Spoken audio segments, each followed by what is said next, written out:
General Prologue to the Canterbury Tales by Geoffrey Chaucer. Reading in modern English. When April with his showers sweet with fruit the drought of March has pierced unto the root, and bathed each vein with liquor that has power to generate therein, and sire the flower, when Zephyr also has, with his sweet breath, quickened again, in every holt and heath, the tender shoots and buds, and the young sun into the ram one half his course has run, and many little birds make melody that sleep through all the night with open eye, so nature pricks them on to ramp and rage. Then do folk long to go on pilgrimage, and palmers to go seeking out strange strands, to distant shrines well known in sundry lands. And specially from every shire's end of England they to Canterbury wend, the holy blessed martyr there to seek who helped them when they lay so ill and weak. Befell that, in that season, on a day in Southwark, at the Tabard, as I lay ready to start upon my pilgrimage to Canterbury, full of devout homage, there came at nightfall to that hostelry some 29 in a company of sundry persons who had chanced to fall in fellowship, and pilgrims were they all that toward Canterbury town would ride. The rooms and stables spacious were and wide, and well we there were eased, and of the best. And briefly, when the sun had gone to rest, so had I spoken with them, every one, that I was of their fellowship anon, and made agreement that we'd early rise to take the road, as you I will apprise. But none the less, whilst I have time and space, before yet farther in this tale I pace, it seems to me accordant with reason to inform you of the state of every one of all of these, as it appeared to me, and who they were, and what was their degree, and even how arrayed there at the inn. And with a knight thus will I first begin. A knight there was, and he a worthy man, who, from the moment that he first began to ride about the world, loved chivalry, truth, honour, freedom, and all courtesy. Full worthy was he in his liege lord's war, and therein had he ridden, none more far, as well in Christendom as heathenness, and honoured everywhere for worthiness.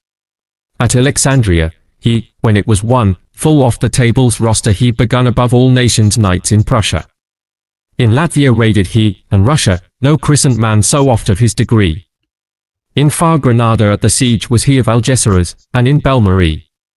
At Ayas was he and at Satellite when they were won, and on the middle sea at many a noble meeting chanced to be. Of mortal battles he had fought 15, and he'd fought for our faith at Tramezzine 3 times in lists, and each time slain his foe. This self-same worthy knight had been also at one time with the Lord of Palatine against another heathen in Turkey, and always won he sovereign fame for prize. Though so illustrious, he was very wise and bore himself as meekly as a maid. He never yet had any vileness said, in all his life, to whatsoever wight.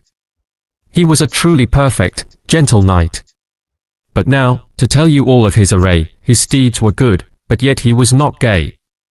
Of simple fustian wore he a jupon sadly discoloured by his habergeon, for he had lately come from his voyage and now was going on this pilgrimage. With him there was his son, a youthful squire, a lover and a lusty bachelor, with locks well curled, as if they'd laid in press. Some 20 years of age he was, I guess. In stature he was of an average length, wondrously active, aye, and great of strength. He'd ridden some time with the cavalry in Flanders, in Artois, and Picardy, and borne him well within that little space in hope to win thereby his lady's grace. Prinked out he was, as if he were a mead, all full of fresh-cut flowers white and red. Singing he was, or fluting, all the day, he was as fresh as is the month of May. Short was his gown, with sleeves long and wide. Well could be sit on horse, and fairly ride. He could make songs and words thereto indite, joust, and dance too, as well as sketch and write. So hot he loved that, while night told her tale, he slept no more than does a nightingale. Courteous he, and humble, willing and able, and carved before his father at the table. A yeoman had he, nor more servants, no, at that time, for he chose to travel so, and he was clad in coat and hood of green. A sheaf of peacock arrows bright and keen under his belt he bore right carefully, well could he keep his tackle yeomanly, his arrows had no draggled feathers low. And in his hand he bore a mighty bow. A cropped head had he and a sun-browned face. Of woodcraft knew he all the useful ways.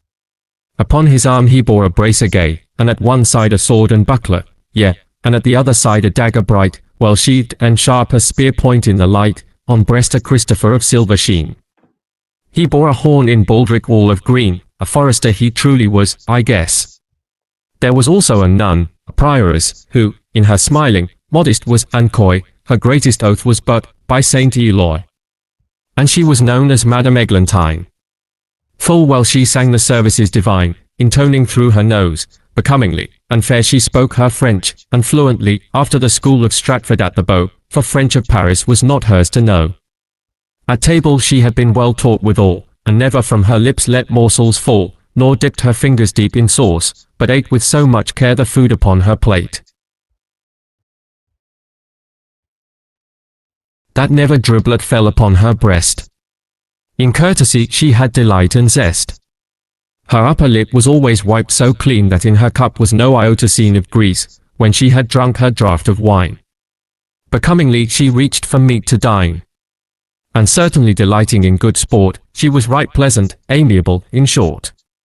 She was at pains to counterfeit the look of courtliness, and stately manners took, and would be held worthy of reverence. But, to say something of her moral sense, she was so charitable and piteous that she would weep if she but saw a mouse caught in a trap, though it were dead or bled. She had some little dogs, too, that she fed on roasted flesh, or milk and fine white bread. But sore she'd weep if one of them were dead, or if men smote it with a rod to smart, for pity ruled her and her tender heart. Right decorous her pleated wimple was, her nose was fine, her eyes were blue as glass, her mouth was small and therewith soft and red. But certainly she had a fair forehead, it was almost a full span broad, I own, for, truth to tell, she was not undergrown. Neat was her cloak, as I was well aware. Of coral small about her arm she'd bear a string of beads and gored all with green, and therefrom hung a brooch of golden sheen whereon there was first written a crown, a, and under, amor vincit omnia. Another little nun with her had she, who was her chaplain, and of priests she'd 3. Among there was one made for mastery, an outrider, who loved his venery, a manly man, to be an abbotable. Full many a blooded horse had he in stable, and when he rode men might his bridle hear a jingling in the whistling wind as clear, aye, and as loud as does the chapel bell where this brave monk was of the cell. The rule of Maurus or Saint Benedict, by reason it was old and somewhat strict. This said monk let such old things slowly pace and followed new world manners in their place. He cared not for that text a clean-plucked hen which holds that hunters are not holy men, nor that a monk, when he is cloisterless, is like unto a fish that's waterless, that is to say, a monk out of his cloister. But this same text he held not worth an oyster, and I said his opinion was right good. What? Should he study as a madman would upon a book in cloister cell? Or yet go labour with his hands and swink and sweat, as Austin bids? How shall the world be served? Let Austin have his toil to him reserved. Therefore he was a rider day and night, greyhounds he had, as swift as bird in flight. Since riding and the hunting of the hare were all his love, for no cost would he spare. I saw his sleeves were purfled at the hand with fur of grey, the finest in the land, also, to fasten hood beneath his chin, he had of good wrought gold a curious pin. A love knot in the larger end there was. His head was bald and shone like any glass, and smooth as one anointed was his face. Fat was this lord, he stood in goodly case. His bulging eyes he rolled about, and hot they gleamed and red, like fire beneath a pot, his boots were soft, his horse of great estate. Now certainly he was a fine prelate, he was not pale as some poor wasted ghost. A fat swan loved he best of any roast. His palfrey was as brown as is a berry. A friar there was, a wanton and a merry, a limiter, a very festive man. In all the orders for is none that can equal his gossip and his fair language. He had arranged full many a marriage of women young, and this at his own cost. Unto his order he was a noble post.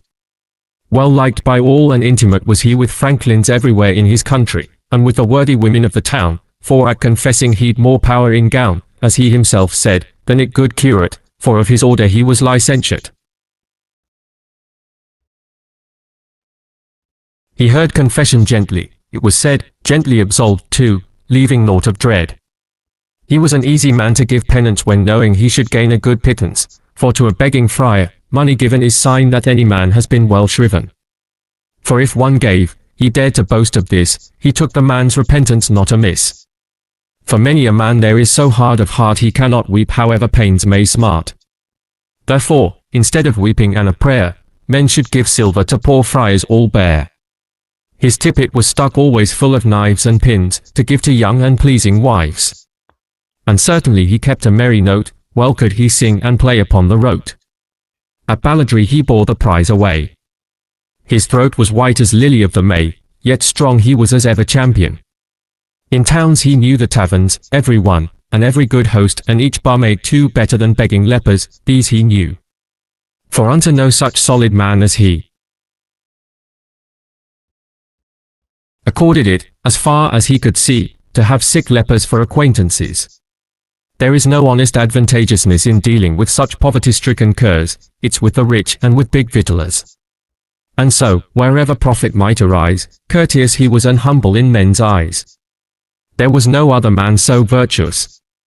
He was the finest beggar of his house, a certain district being farmed to him, none of his brethren dared approach its rim, for though a widow had no shoes to show, so pleasant was his in principio, he always got a farthing ere he went. He lived by pickings, it is evident. And he could romp as well as any whelp. On love days could he be of mickle help. For there he was not like a cloister, with threadbare cope as is the poor scholar, but he was like a lord or like a pope. Of double worsted was his semicope, that rounded like a bell, as you may guess. He lisped a little, out of wantonness, to make his English soft upon his tongue, and in his harping, after he had sung, his 2 eyes twinkled in his head as bright as do the stars within the frosty night. This worthy limiter was named Hubert. There was a merchant with forked beard, and girt in motley gown, and high on horse he sat, upon his head a Flemish beaver hat, his boots were fastened rather elegantly. He spoke his notions outright pompously, stressing the times when he had won, not lost. He would the sea were held at any cost across from Middleborough to Orwell town. At money changing he could make a crown. This worthy man kept all his wits well set, there was no one could say he was in debt, so well he governed all his trade affairs with bargains and with borrowings and with shares. Indeed, he was a worthy man withal, but, sooth to say, his name I can't recall.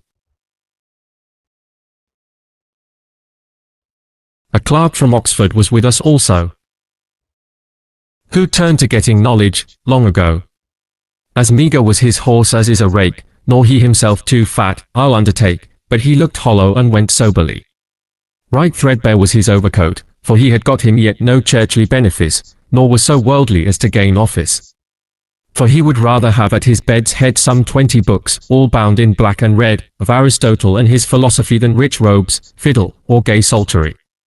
Yet, and for all he was philosopher, he had but little gold within his coffer, but all that he might borrow from a friend on books and learning he would swiftly spend, and then he'd pray right busily for the souls of those who gave him wherewithal for schools. Of study took he utmost care and heed. Not one word spoke he more than was his need, and that was said in fullest reverence and short and quick and full of high good sense. Pregnant of moral virtue was his speech, and gladly would he learn and gladly teach. A sergeant of the law, wary and wise, who'd often gone to Paul's Walk to advise, there was also, compact of excellence. Discreet he was, and of great reverence, at least he seemed so, his words were so wise. Often he sat as justice in assize, by patent or commission from the crown, because of learning and his high renown, he took large fees and many robes could own. So great a purchaser was never known. All was fee simple to him, in effect, wherefore his claims could never be suspect. Nowhere a man so busy of his class, and yet he seemed much busier than he was. All cases and all judgments could he cite that from King William's time were apposite. And he could draw a contract so explicit not any man could falter from illicit, and every statute he'd verbatim quote. He rode but badly in a medley coat, belted in a silken sash, with little bars, but of his dress no more particulars. There was a franklin in his company, white was his beard as is the white daisy.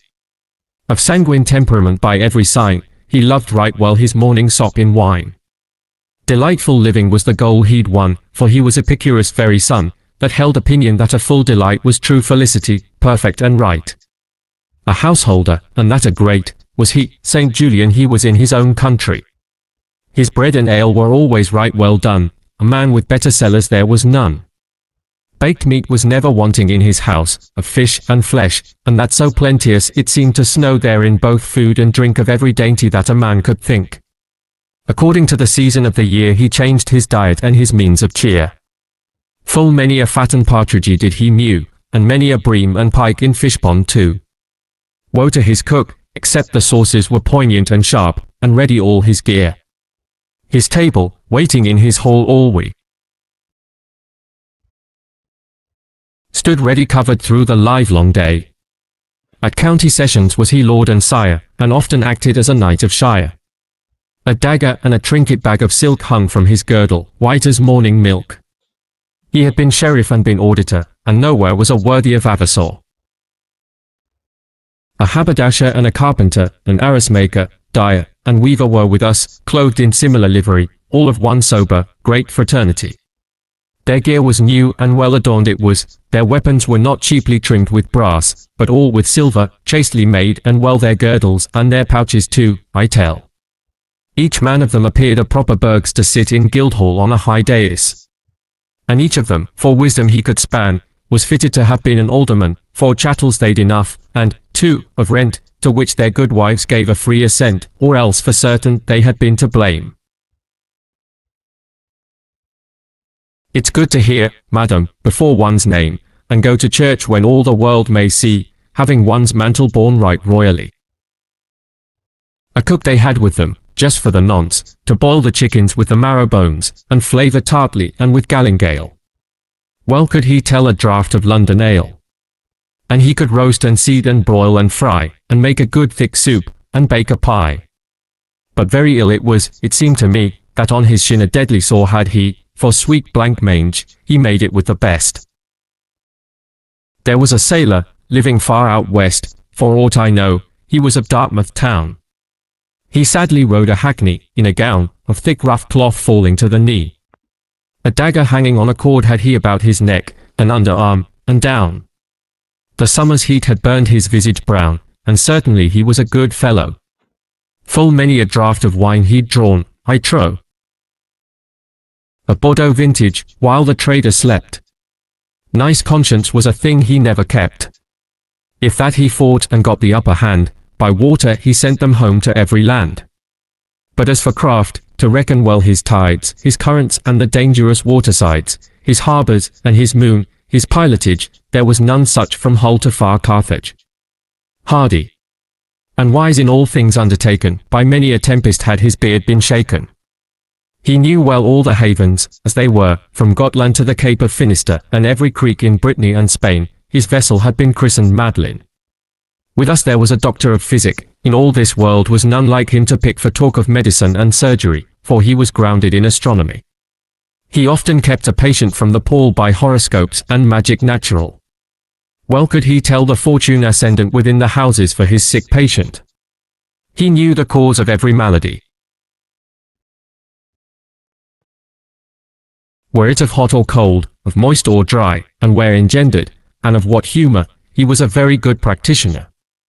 The cause being known, down to the deepest root, anon he gave to the sick man his boot. Ready he was, with his apothecaries, to send him drugs and all electuaries. By mutual aid much gold they'd always won, their friendship was a thing not new begun. Well read was he in Aesculapius and Dioscorides, and in Rufus, Hippocrates, and Halley, and Galen, Serapion, Rhazes, and Avicen, Averroes, Gilbert, and Constantine, Bernard and Gattiston, and John Damascene. In diet he was measured as could be, including naught of superfluity, but nourishing and easy. It's no libel to say he read but little in the Bible. In blue and scarlet he went clad, withal, lined with a taffeta and with sendal, and yet he was right chary of expense, he kept the gold he gained from pestilence. For gold in physic is a fine cordial, and therefore loved he gold exceeding all. There was a housewife come from Bath, or near, who, sad to say, was deaf in either ear. At making cloth she had so great a bent she bettered those of Ypres and even of Ghent. In all the parish there was no good wife should offering make before her, on my life, and if one did, indeed, so wroth was she it put her out of all her charity. Her kerchiefs were of finest weave and ground, I dare swear that they weighed a full 10 pound which, of a Sunday, she wore on her head. Her hose were of the choicest scarlet red, close gartered, and her shoes were soft and new. Bold was her face, and fair, and red of hue. She'd been respectable throughout her life, with 5 churched husbands bringing joy and strife, not counting other company in youth, but thereof there's no need to speak, in truth. 3 times she'd journeyed to Jerusalem, and many a foreign stream she'd had to stem. At Rome she'd been, and she'd been in Boulogne, in Spain at Santiago, and at Cologne. She could tell much of wandering by the way, gap-toothed was she, it is no lie to say. Upon an ambler easily she sat, well wimpled, aye, and over all a hat as broad as is a buckler or a targe, a rug was tucked around her buttocks large, and on her feet a pair of sharpened spurs. In company well could she laugh her slurs. The remedies of love she knew, perchance, for of that art she'd learned the old dance. There was a good man of religion, too, a country parson, poor, I warrant you, but rich he was in holy thought and work. He was a learned man also, a clerk, who Christ's own gospel truly sought to preach, devoutly his parishioners would he teach. Benign he was and wondrous diligent, patient in adverse times and well content, as he was oft times proven, always blithe, he was right loath to curse to get a tithe. But rather would he give, in case of doubt, unto those poor parishioners about, part of his income, even of his goods. Enough with little, coloured all his moods. Wide was his parish, houses far asunder, but never did he fail, for rain or thunder, in sickness, or in sin, or any state, to visit to the farthest, small and great, going afoot, and in his hand, a stave. This fine example to his flock he gave, that first he wrought and afterwards he taught, out of the gospel then that text he caught, and this figure he added thereunto that, if gold rust, what shall poor iron do? For if the priest be foul, in whom we trust, what wonder if a layman yield to lust? And shame it is, if priest take thought for keep, a shitty shepherd, shepherding clean sheep. Well ought a priest example good to give, by his own cleanness, how his flock should live. He never let his benefice for hire, leaving his flock to flounder in the mire, and ran to London, up to old St. Paul's. To get himself a chantry there for souls, nor in some brotherhood did he withhold, but dwelt at home and kept so well the fold that never wolf could make his plans miscarry. He was a shepherd and not mercenary. And holy though he was, and virtuous, to sinners he was not impiteous, nor haughty in his speech, nor too divine, but in all teaching prudent and benign. To lead folk into heaven but by stress of good example was his business. But if some sinful one proved obstinate, be who it might, of high or low estate, him he reproved, and sharply, as I know. There is nowhere a better priest, I trow. He had no thirst for pomp or reverence, nor made himself a special, spiced conscience, but Christ's own law, and his apostles 12 he taught, but first he followed it himself. With him there was a ploughman, was his brother, that many a load of dung, and many another had scattered, for a good true toiler, he, living in peace and perfect charity. He loved God most, and that with his whole heart at all times, though he played or plied his art, and next, his neighbour, even as himself. He'd thresh and dig, with never thought of pelf, for Christ's own sake, for every poor wight, all without pay, if it lay in his might. He paid his taxes, fully, fairly, well, both by his own toil and by stuff he'd sell. In a tabard he rode upon a mare. There were also a reeve and miller there, a summoner, manciple, and pardoner, and these, beside myself, made all there were. The miller was a stout churl, be it known, hardy and big of brawn and big of bone, which was well proved, for when he went on lamb at wrestling, never failed he of the ram. He was a chunky fellow, broad of build, he'd heave a door from hinges if he willed, or break it through, by running, with his head. His beard, as any sow or fox, was red, and broad it was as if it were a spade. Upon the coping of his nose he had a wart, and thereon stood a tuft of hairs, red as the bristles in an old sow's ears. His nostrils they were black and very wide. A sword and buckler bore he by his side. His mouth was like a furnace door for sighs. He was a jester and could poetize, but mostly all of sin and ribaldries. He could steal corn and full thrice charge his fees, and yet he had a thumb of gold, begad. A white coat and blue hood he wore, this lad. A bagpipe he could blow well, be it known, and with that same he brought us out of town.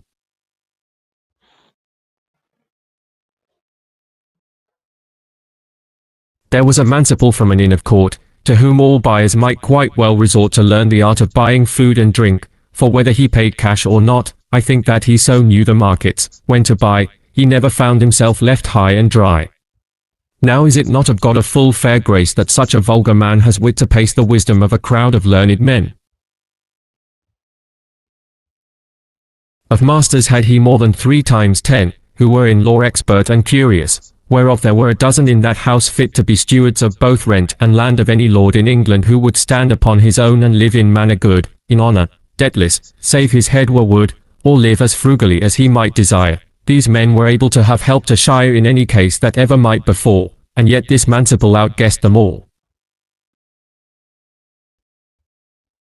The reeve he was a slender, choleric man who shaved his beard as close as razor can. His hair was cut round even with his ears, his top was tonsured like a pulpiteer's. Long were his legs, and they were very lean, and like a staff, with no calf to be seen. Well could he manage granary and bin, no auditor could ever on him win.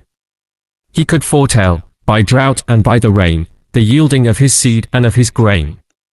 His lord's sheep and his oxen and his dairy. His swine and horses, all his stores, his poultry, were wholly in this steward's managing, and, by agreement, he'd made reckoning since his young lord of age was 20 years, yet no man ever found him in arrears. There was no agent, hind, or herd who'd cheat, but he knew well his cunning and deceit, they were afraid of him as of the death. His cottage was a good one, on a heath, by green trees shaded with this dwelling place. Much better than his lord could he purchase. Right rich he was in his own private right, seeing he'd pleased his lord, by day or night, by giving him, or lending, of his goods, and so got thanked, but yet got coats and hoods. In youth he'd learned a good trade, and had been a carpenter, as fine as could be seen. This steward sat a horse that well could trot, and was all dapple grey, and was named Scott. A long surcoat of blue did he parade, and at his side he bore a rusty blade. Of Norfolk was this reeve of whom I tell. From near a town that men call Badswell. Bundled he was like friar from chin to croup, and ever he rode hindmost of our troop. A summoner was with us in that place, who had a fiery red, cherubic face, for eczema he had, his eyes were narrow as hot he was, and lecherous as a sparrow, with black and scabby brows and scanty beard, he had a face that little children feared. There was no mercury, sulphur, or litharge, no borax, ceruse, tartar, could discharge, nor ointment that could cleanse enough, or bite, to free him of his boils and pimples white, nor of the bosses resting on his cheeks. Well loved he garlic, onions, and leeks, and drinking of strong wine as red as blood. Then would he talk and shout as madman would. And when a deal of wine he poured within, then would he utter no word save Latin. Some phrases had he learned, say 2 or 3, which he had garnered out of some decree, no wonder, for he'd heard it all the day, and all you know right well that even a jay can call out, what, as well as can the Pope. But when, for aught else, into him you'd grope, 'twas found he'd spent his whole philosophy, just quaestio quid iuris, would he cry. He was a noble rascal, and a kind, a better comrade 'twould be hard to find. Why, he would suffer, for a quart of wine, some good fellow to have his concubine a 12-month, and excuse him to the full, between ourselves, though, he could pluck a gull. And if he chanced upon a good fellow, he would instruct him never to have or, in such a case, of the archdeacon's curse, except a man's soul lie within his purse, for in his purse the man should punished be. The purse is the archdeacon's hell, said he. But well I know he lied in what he said, a curse ought every guilty man to dread, for curse can kill, as absolution save, and wear significant it to the grave. In his own power had he, and at ease, the boys and girls of all the diocese, and knew their secrets, and by counsel led. A garland had he set upon his head, large as a tavern's wine-bush on a stake, a buckler had he made of bread they bake. With him there rode a gentle pardoner of Rounceville, his friend and his compeer, straight from the court of Rome had journeyed he.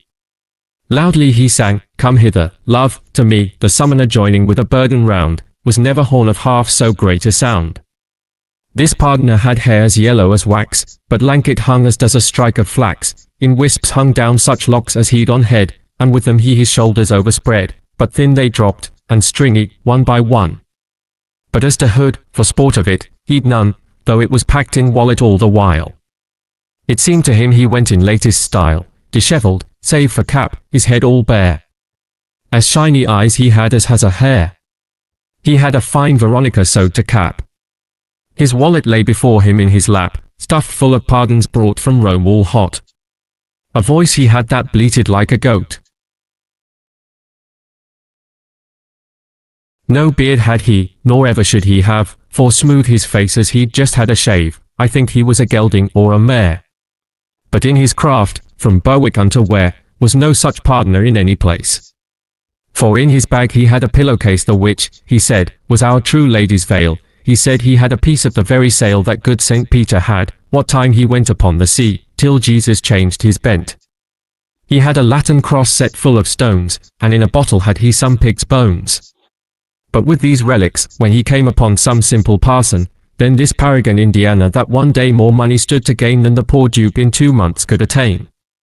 And thus, with flattery and such like japes, he made the parson and the rest his apes. But yet, to tell the whole truth at the last, he was, in church, a fine ecclesiast. Well could he read a lesson or a story, but best of all he sang an offertory, for well he knew that when that song was sung, then might he preach, and all with polished tongue, to win some silver, as he right well could, therefore he sang so merrily and so loud. Now have I told you briefly, in a clause, the state, the array, the number, and the cause of the assembling of this company in Southwark, at this noble hostelry known as the Tabard Inn, hard by the Bell.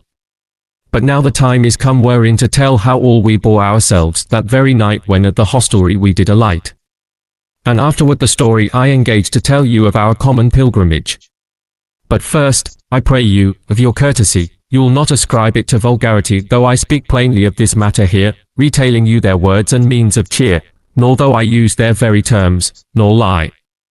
For this thing do you know as well as I, when one repeats a tale told by a man, he must report, as nearly as he can, every least word, if he remember it, however rude it be, or how unfit.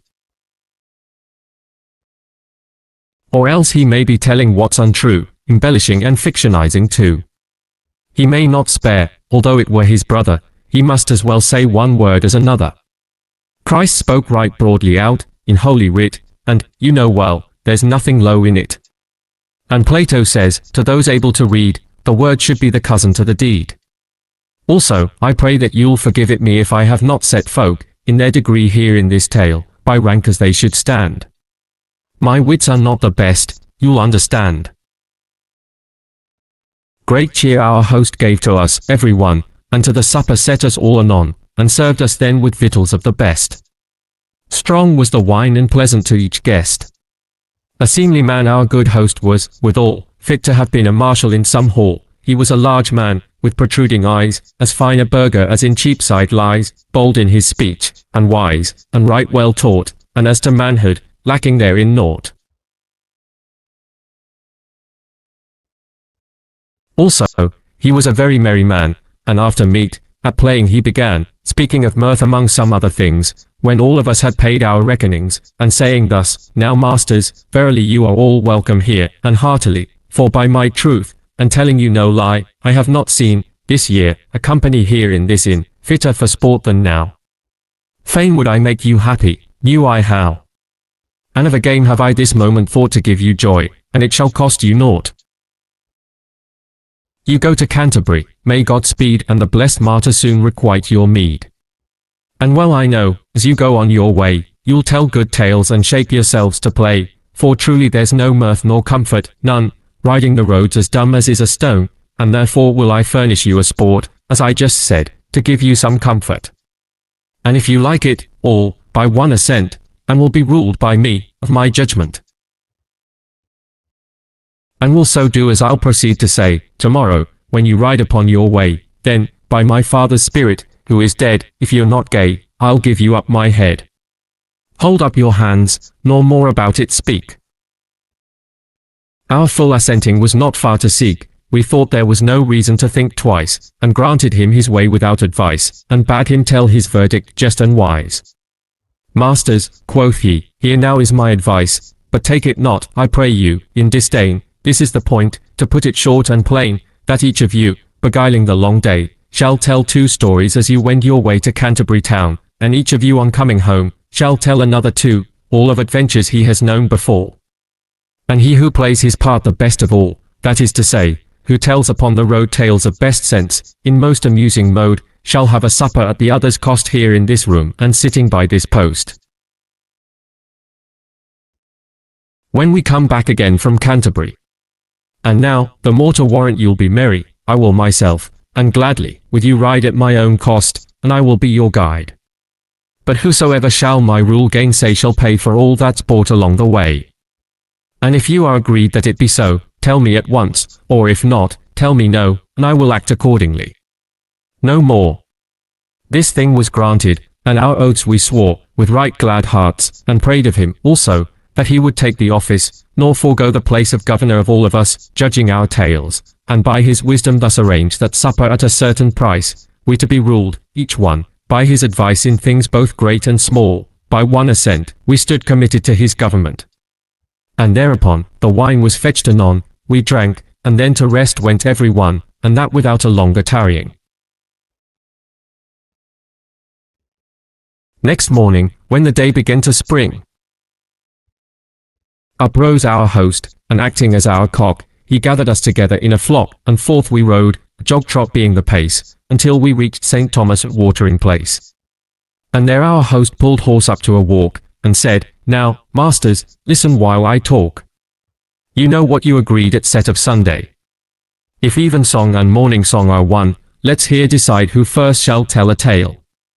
And as I hope to drink more wine and ale, whoso proves rebel to my government shall pay for all that by the way is spent. Come now, draw cuts, before we farther win, and he that draws the shortest shall begin. Sir Knight, said he, my master and my lord, you shall draw first as you have pledged your word. Come near, quoth he, my lady prioress, and you, Sir Clerk, put by your bashfulness, nor ponder more, out hands, flow, every man. At once to draw a cut each one began, and, to make short the matter, as it was, whether by chance or whatsoever cause. The truth is, that the cut fell to the knight. At which right happy then was every wight. Thus that his story first of all he'd tell, according to the compact, it befell, as you have heard. Why argue to and fro? And when this good man saw that it was so, being a wise man and obedient to plighted word, given by free assent, he slid, since I must then begin the game, why, welcome be the cut, and in God's name. Now let us ride, and hearken what I say. And at that word we rode forth on our way, and he began to speak, with right good cheer, his tale anon, as it is written here.